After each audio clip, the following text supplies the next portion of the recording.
우리 할렐루야, 우리 자녀분들에게 이렇게 한번 인사해 보겠습니다. 장로님, 권사님, 집사님 승리하십시오. 이렇게 선포하겠습니다. 승리하신 한 주간 되시길 바랍니다. 자, 오늘은 여호수아서 6번째로 제목은 방법이 아니라 오직 방향입니다 라는 제목으로 말씀을 전하고자 합니다. 자, 오늘 말씀에서 드디어 이스라엘 백성들이 가나안 땅에 이르게 되는데, 그런데요, 이 가나안 땅에서 마주할 첫 싸움의 대상이 어디였느냐? 우리가 잘 알고 있는 여리고성이었다는 겁니다. 이런 관점에서 본다면 하나님께서는 왜 하필이면 첫 싸움의 대상을 여리고성으로 하셨을까? 저는 참 이해가 되지 않더라고요. 왜냐하면요, 이 여리고성은 거대한 성이고 큰 성일 뿐만 아니라 지금까지 한 번도 무너진 적이 없었던 성이었기 때문입니다. 근데 이스라엘 백성들은요, 지금까지 광야에서 40년 동안 나그네 삶을 살았어요. 나부레기의 삶을 살다가 이제 가나안 땅에 정착하고자 하나님 주신 땅을 이루게 되었을 때 이 큰 성을 마주하게 되면, 여러분, 광야에서 생각해보면 그들의 반응이 뻔하잖아요. 그렇잖아요. 그러면 왜 하필이면 이 큰 성일까? 차라리 작은 성부터 점차 큰 성으로 좀 옮겨가면 좀 더 좋지 않았을까? 저는 이런 생각을 해보게 되더라고요. 여러분은 그런 생각 해보셨습니까? 안 해보신 것 같네요. 그럼 왜 이렇게 하셨을까? 결론부터 나누면 이것입니다. 뭐냐면요, 하나님께서는 이 여리고성을 통해서 이스라엘 백성들이 어떤 샘플 하나 주시기 원하는 것 같아요. 뭐냐 하면, 처음부터 엄청난 여리고성을 보여주시면서 앞으로 너희가 가야 될 가나안 땅은 이런 큰 여리고성을 많이 마주하게 될 것인데, 이 여리고성을 어떻게 넘어가는지를 통해서 하나의 이 큰 성을 어떻게 무너뜨리는지를 보면서 너희가 앞으로 다른 큰 여리고성을 만날 때도 이걸 잊지 말았으면 좋겠다. 이런 의미에서 여리고성을 만나게 하신 겁니다. 자, 그래서 오늘 말씀을 통해서 여러분들에게 도전드리고 싶은 것이 있습니다. 혹시 여러분의 삶 가운데서도요, 이런 여리고성이 있으시다라면, 정말 부담스럽고 정말 하기 싫은데 꼭 해내야 되는, 넘어가야 되는 여리고성과 같은 어떤 큰 문제나 어려움이 있으시다면요, 오늘 말씀의 사건이 나의 사건이 되어서요, 이 말씀의 결론 너무나 잘 알죠.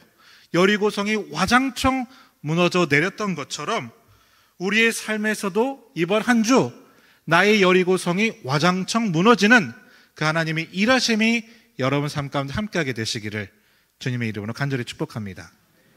자, 그럼 첫 번째입니다. 하나님께서는 어떻게 여리고성을 무너뜨리셨을까요? 자, 먼저 3절 말씀 우리 같이 읽어보도록 하겠습니다. 3절입니다. 준비, 시작.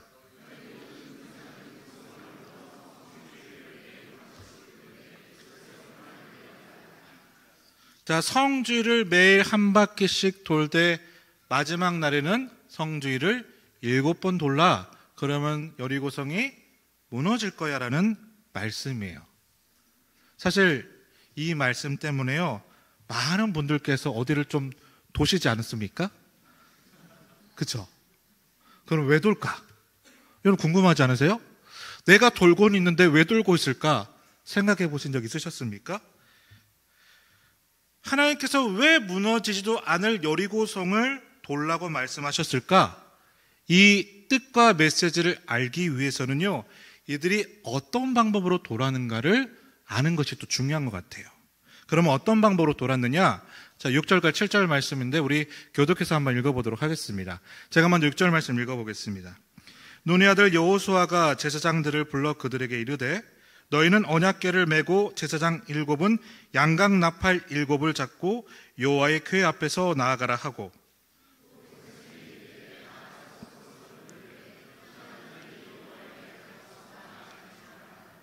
자, 그러니까 어떤 이 진행이 되냐면, 먼저는 언약궤를 메는 제사장이 있고 또 양강낙파를 부는 제사장도 있고 또 무기를 들고 무장하는 군사들도 있었대요. 그렇죠? 그러면 이렇게 성주의를 될 때 어떤 순서로 돌까? 이것만 보면 조금 이해하기가 아리송하니까 자, 성경 가지고 계신 분들은 9절 말씀 한번 보시겠어요? 우리 9절 말씀 우리 함께 읽어보겠습니다. 준비 시작.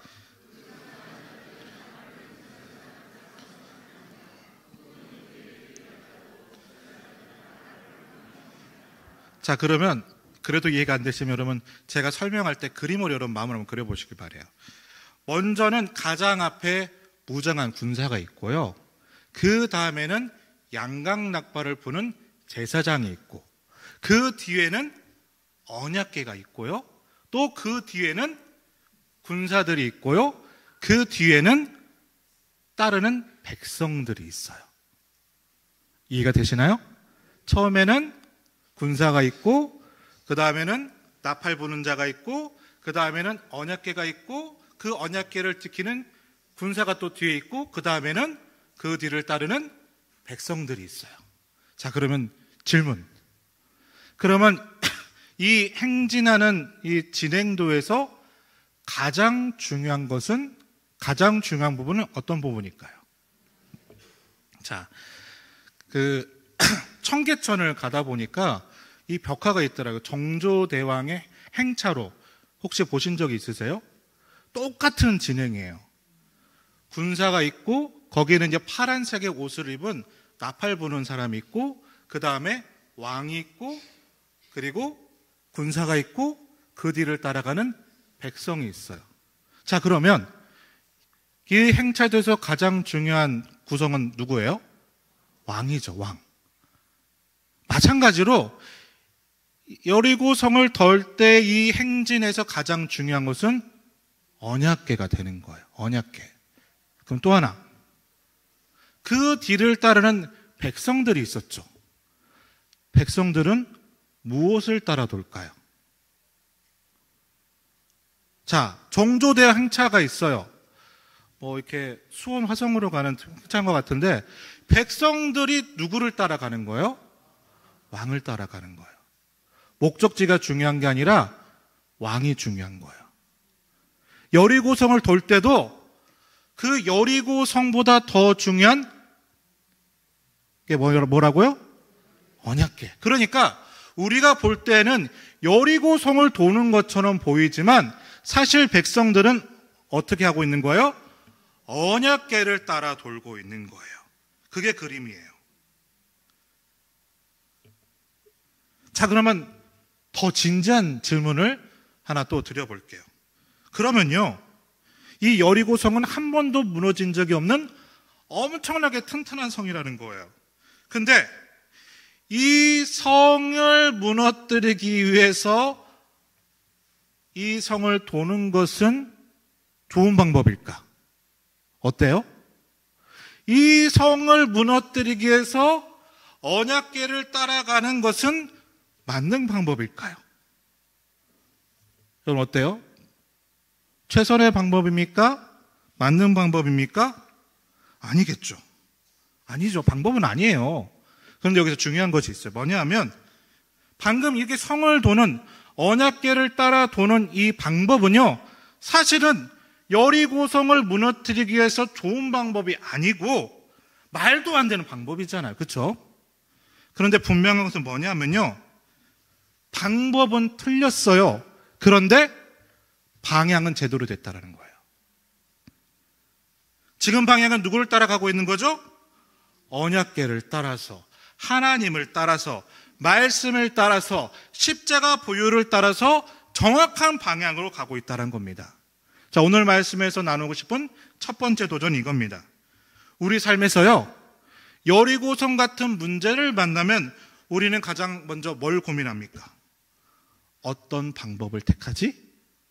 어떤 방법으로 싸우지? 라고 말하는데 우리 믿음의 사람들에 있어서 더 중요한 것은 뭐냐면요, 방법의 문제가 아니라 어떤 문제다? 방향의 문제라는 겁니다.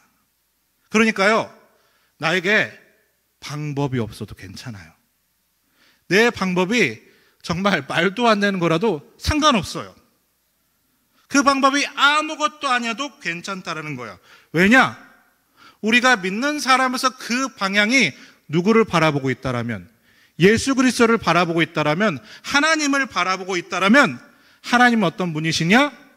그 방향을 보시고 반드시 우리의 여리고 성을 넘어가게 하시는 분이세요. 무너뜨리시는 분이시라는 겁니다. 여러분, 성경 역사를 한번 보시면요, 사실 성경 역사를 보면 말도 안 되는 방법으로 하나님이 일하신 게 얼마나 많습니까? 많죠. 근데 한결같은 게 뭐냐 하면요, 그 방법은요 말도 안 돼요. 터무니없어요. 그러나 그럼에도 불구하고 하나님께서는 한결같이 그런 방법으로 일하신 이유가 있어요. 왜일까요? 방법이 중요한 게 아니라 무엇이? 방향이 중요하기 때문이에요. 여러분, 말씀 그대로 도전드립니다. 사랑하는 믿음의 동역자 여러분, 우리가 내 삶에 어떤 여리고성을 무너뜨릴 방법이 없어서 어떡하지? 그 방법을 고민하고 계시더라면요, 여러분, 이제부터는요 방법으로 쌓아나가시는 게 아니라 무엇으로? 방향으로 나아갈 수 있는 여러분이 되시길 바라요. 특별히 우리 믿음의 사람으로서는 그 방향은 무엇이죠? 나를 창조하신 하나님, 나를 구원하신 예수 그리스도, 그 방향으로 하나님께 나아가게 될 때 우리는 우리의 그 여리고성을 넘어가게 될 줄로 믿습니다. 그 온전한 방향으로 나아가시는 여러분 되시기를 주님의 이름으로 간절히 축복합니다. 자, 두 번째로 하나님께서는 이스라엘 백성들을 향해서 여리고성 앞에서 또 이렇게 말씀하십니다. 뭐라고 하시느냐? 우리 5절 말씀 같이 한번 읽어보겠습니다. 5절입니다. 준비 시작.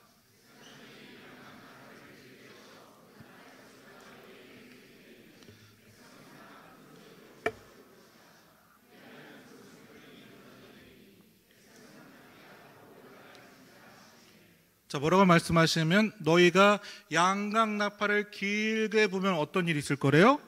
여리고성이 무너져 버릴 거야 라고 말씀하고 있어요. 자, 여러분, 이걸 아셨으면 좋겠는데요, 우리 하나님께서는 이스라엘 백성들에게 광야 생활할 때 두 가지의 나팔을 주셨어요. 두 가지의 나팔을 주셨어요. 첫 번째는요, 금과 은으로 만든 나팔이 있고요, 두 번째로는 짐승의 뿔로 만든 양강나팔이 있어요. 금과 은으로 만든 나팔이 있고 뿔로 만든 나팔이 있어요. 근데 이 두 나팔은요 기능이 달라요.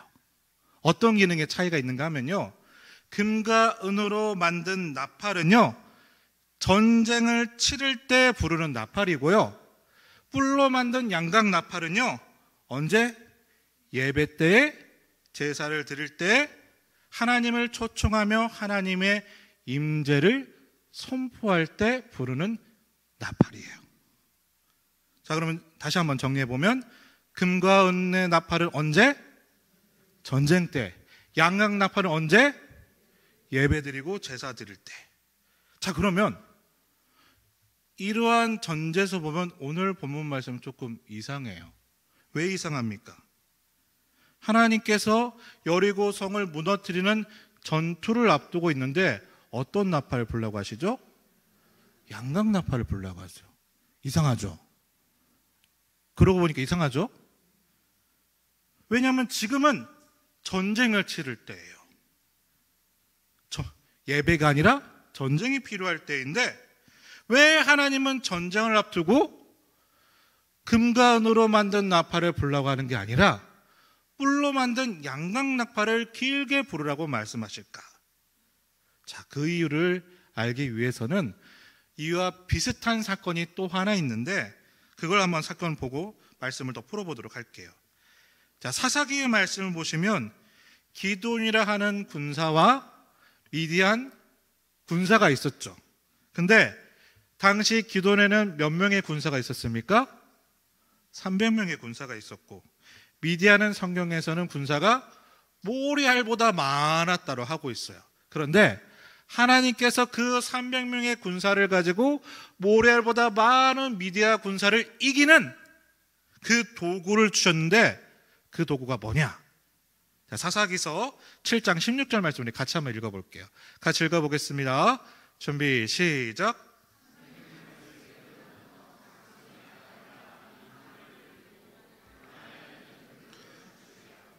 무엇이 필요하대요? 나팔과 항아리와 횃불.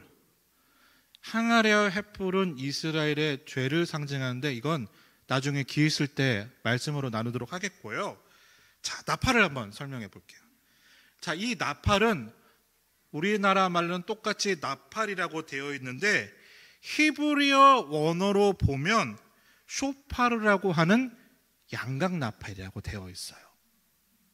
자, 그 나팔을 하나님께서 기드온과 300용사에게 주셨다는 거예요. 자, 그러면 여러분 지금 이 기드온은 예배를 드릴 때입니까? 전쟁을 치를 때입니까? 전쟁을 치를 때죠. 그럼 무슨 나팔을 불러야 되죠? 금과 은으로 만든 나팔을 불러야 돼요. 근데 하나님은 무엇으로 불라고 하세요? 양각 나팔로 불라고 하세요. 왜? 무엇 때문에? 그러면 그 양각 나팔을 불렀을 때 어떤 일이 생겼는가를 한번 볼게요. 자, 7장 22절 말씀 우리 같이 한번 읽어보겠습니다. 준비 시작.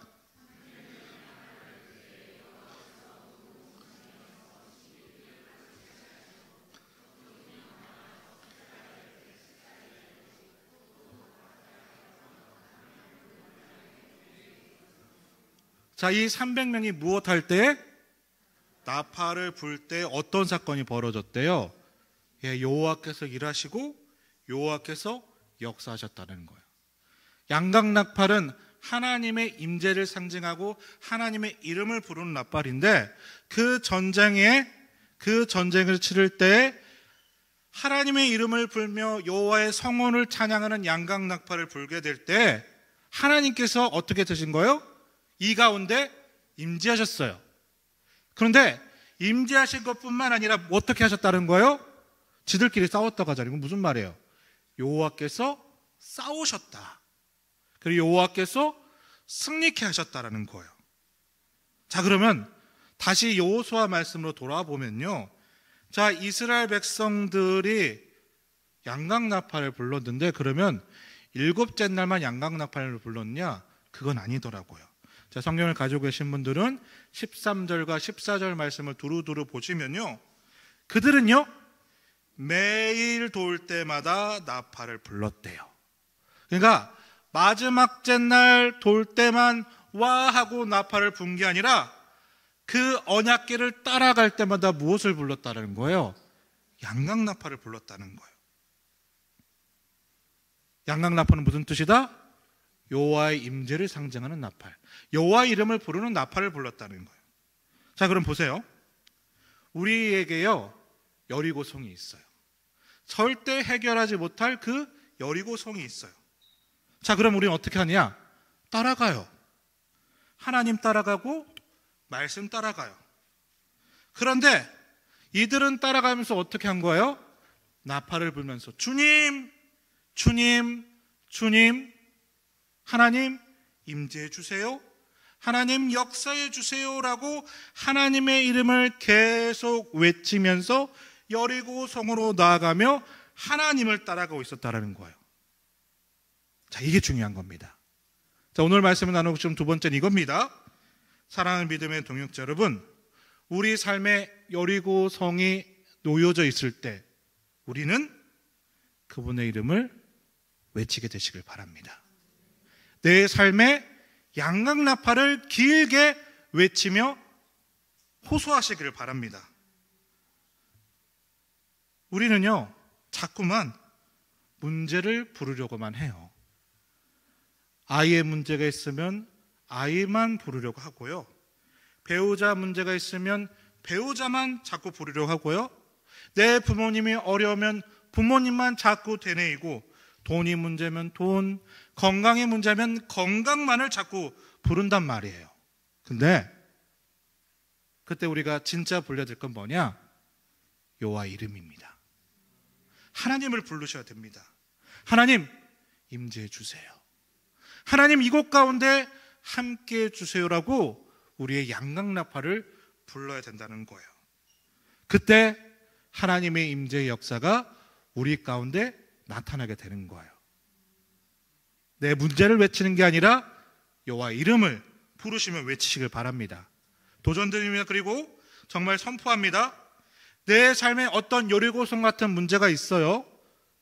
자녀와가 손주 같은 어떤 배우자, 또 재정, 관계, 건강 어떤 문제 앞에서 우리는요, 그 어떤 다른 것을 부르는 것이 아니라 오직 하나님의 이름을 외쳐 부름을 통해서 하나님 임재하여 주시고 이곳 가운데 통차여 주시고 다스려 달라라고 여러분 고백할 수 있는 여러분 되시길 바랍니다. 그냥 돌지 마시고 하나님 함께 하시며 하나님 따라가시며 더불어 하나님의 이름을 외치며 그 임재를 선포할 수 있는 우리 사랑하는 믿음의 동역자분들이 되시기를 주님의 이름으로 간절히 축복합니다. 자, 오늘 말씀을 나누고 싶은 마지막 세 번째인데요. 자, 하나님께서는 첫 번째로는 뭐라고 말씀하셨냐면 나를 따라와, 언약궤를 따라가라고 말씀하셨고, 두 번째는 뭐라고 말씀하셨냐면 문제를 부른 것이 아니라 나를 불러 내 이름을 불러라고 말씀하셨고요. 그러면 마지막 세 번째 하나님 방법 무엇이냐? 자, 10절을 보면 이렇게 고백합니다. 우리 10절 말씀 같이 한번 읽어보겠습니다. 준비 시작.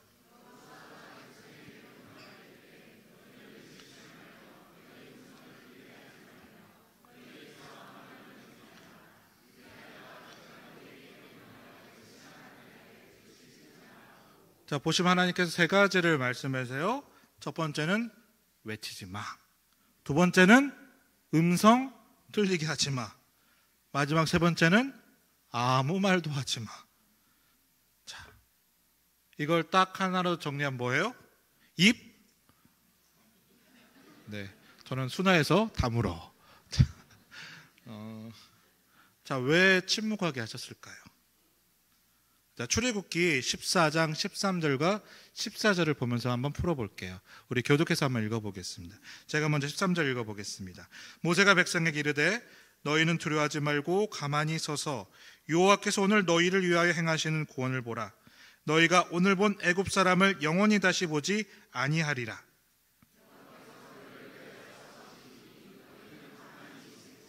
우리가 잘 아시는 말씀이죠. 뒤에는 누가 쫓아오고 있냐면 애굽 군사가 쫓아오고 있어요. 근데 앞에는 홍해라는 큰 바다가 놓여 있어요. 그때 이스라엘 백성들은 어떤 반응을 보입니까? 하나님과 모세에게 불평했고 불만했어요. 하나님, 여기까지 힘들게 왔는데 여기서 죽이려고 하십니까? 애굽에 매장지가 없는 것도 아닌데 왜 이렇게 고생까지 해가지고 여기서 개죽음 당하게 하십니까? 하나님 믿고 따라오는데 이게 뭡니까? 하나님 따라가면 은혜 주시겠다는데 이게 도대체 뭐예요? 완전히 그들의 믿음이 무너진 상태였어요. 근데 그때 하나님이 뭐라고 말씀하시냐면요, 자, 13절과 14절 말씀을 보시면 반복해서 하시는 말씀이 있어요. 뭐라고 하시냐면요, 한번 외쳐볼게요. 가만히 있어. 계속해서 하나님은 뭐라고 말씀하시냐면 가만히 있으라고 말씀하세요. 왜 가만히 있으라고 말씀하시냐면 방금 읽었던 13절 말씀은 이렇게 되어 있죠. 너희는 가만히 있어서 왜 가만히 있어야 되느냐? 내가 오늘날 너에게 행하는 일을, 그 일이 뭐예요? 구원을 보기 위하여 너희는 가만히 있어라고 말씀하고 있어요. 왜요? 우리는 쉽게 불평과 불만만 하는 존재이기 때문에. 다시 여호수아 말씀을 돌아보면요, 왜 입을 다물라고 하시냐? 물론 우리가 불평불만이 많아요. 그렇죠? 왜 청소 안 했어? 왜 쓰레기 안 비웠어? 왜 빨래 안 걷었어? 저희 얘기는 아닙니다. 자, 그럼 이제 가정에서도 자녀들에게도 손주에게도 우리 이제 같이 대하면서도 그런 얘기들이 많죠. 왜 그럴까? 왜 이걸 하지 말라고 할까? 그렇게 하다 보면요, 내 입과 내 마음과 내 생각이 하나님의 역사를 보지 못하기 때문이에요. 내 눈이 하나님이 일하시는 것을 보지 못하게 되고, 내 귀가 하나님의 목소리를 듣지 못하기 때문이고, 내 입술이 하나님의 위대하심을 고백하지 못하기 때문에 그렇다는 겁니다. 그래서 하나님께서는 내 눈과 내 입술과 내 귀가 다른 곳에 빼앗기지 않기 위해서 뭐라고 말씀하세요? 가만히 있으라고 하세요. 침묵하라고 말씀하고 있다는 거예요. 자, 오늘 말씀을 나누고 싶은 세 번째가 이겁니다. 우리 삶에서 여리고성 앞에 놓일 때 해야 될 게 있어요. 뭐냐? 그때는 우선 가만히 있어 보는 거예요. 근데 이 가만히 있는 것은요, 포기가 아니에요. 그건 뭐냐? 우리의 눈과 우리의 입술과 우리의 귀가 무엇을 보기 위해? 하나님의 일하심을 보기 위해. 무엇을 듣기 위해? 하나님의 말씀을 듣기 위해. 무엇을 고백하기 위해? 하나님의 행하심을 고백하기 위해 우리가 가장 먼저 필요한 건 뭐다? 가만히 있다. 이게 필요한 거예요. 하나님 왜 이러실까? 이거죠. 너 봐봐라. 가나안 땅에 들어가게 되면 너는 앞으로 수없이 더 많은 여리고 성들을 만나게 될 건데, 그때 너 눈과 너의 입과 너의 귀가 가나안의 그 어떤 것에 빼앗기게 되면 너는 나를 보지 못할 거고, 너는 내 음성을 듣지 못할 거고, 너는 나를 고백하지 못할 거야. 너의 믿음과 너의 은혜를 빼앗기지 마. 내가 어떻게 너를 위해서 여리고성을 무너뜨리는지 봐라, 들어라, 확실하게, 그리고 말해라. 이를 위해서 뭐라고 말씀하셨다? 가만히 있어봐. 가만히 있어봐라고 말씀하는 거예요. 호들갑 먼저 떨지 말고 하나님이 어떻게 일하시고 행하실지를 보고 듣고 고백하라는 거예요. 사랑하는 여러분, 우리 삶에 여리고성이 있으면요, 그분을 따라가야 돼요. 그분의 이름을 외쳐야 돼요. 그리고 가만히 있어서 그분의 역사를 지켜봐야 돼요. 왜요? 이 역사는요, 내 역사가 아니라 하나님의 역사이기 때문이고, 이 전쟁은요, 내 전쟁이 아니라 하나님의 전쟁이라 하셨잖아요. 그래서 하나님이 여호수아 대신 하나님의 군대장을 먼저 붙여주셨잖아요. 이거는요, 내 전쟁이 아닌 거예요. 내 전쟁이 되는 순간 져요. 하나님의 전쟁이 되는 순간 이겨요. 축복합니다. 그리고 도전합니다. 이번 한 주 뭔가 해결하려고 발버둥 치고 계셨고 무언가를 여기저기 찾아다니셨다면요, 우선 필요한 것, 내 눈과 내 입술과 내 귀를 하나님께 집중하여서 하나님이 어떻게 역사하고 이끄시는지를 바라보고 고백함으로 이후에 있을 어떤 여리고성이 있을지라도 하나님께서 무너뜨리고 일하시는 모습을 보고 듣고 고백함을 통해 우리의 믿음이 온전해지시기를 주님의 이름으로 간절히 축복합니다. 말씀 정리하겠습니다. 자, 여리고성을 우리가 만나면 하나님 왜 주십니까? 라고 우리는 그렇게 반응할 수도 있지만 지나가 보면 분명히 알게 됩니다. 왜 이걸 주셨을까? 하나님의 일하심을 경험하기 위해서, 앞으로 더 다른 여리고성을 무너뜨리기 위해서, 하나님의 섭리하심에 대한 확신이 필요했기 때문입니다. 그런데 뭐라고 말씀하십니까? 첫 번째, 방법이 아니라 방향이라고 말씀하세요. 두 번째, 그분의 이름을 불러야 됩니다. 우리가 불러야 될 거는요, 금나팔과 은나팔 가지고 싸워자가 아니라 양각나팔을 불면서 하나님 함께 해주세요 외치시길 바라요. 마지막, 가만히 있어서 하나님의 역사를 보고 듣고 기억하게 되시길 바랍니다. 그 역사로 살아가시는, 하나님의 일하심의 여리고성을 경험할 수 있는 여러분이 되시기를, 그 여리고성에서 위축되는 게 아니라 하나님의 일하심을 보고 더 담대하게 이 세상을 향해서 나아가는 우리 사랑하는 믿음의 동역자분들이 되시기를 주님의 이름으로 간절히 축복합니다. 여러분 한번 외쳐보겠습니다. 여리고성이 무너지게 될지어다. 여리고성이 무너지게 될지어다. 그럼 이 고백 가운데 함께 계시길 간절히 바랍니다. 우리 함께 부르고 싶은 찬양이 있습니다. 우리 찬양 함께하고 예배 정리하도록 하겠습니다. 사랑하는 내 딸아, 우리 함께 할 수 있으시다면 같이 일어나셔서 찬양하고 고백하고 기도하심으로 오예배 마치도록 하겠습니다.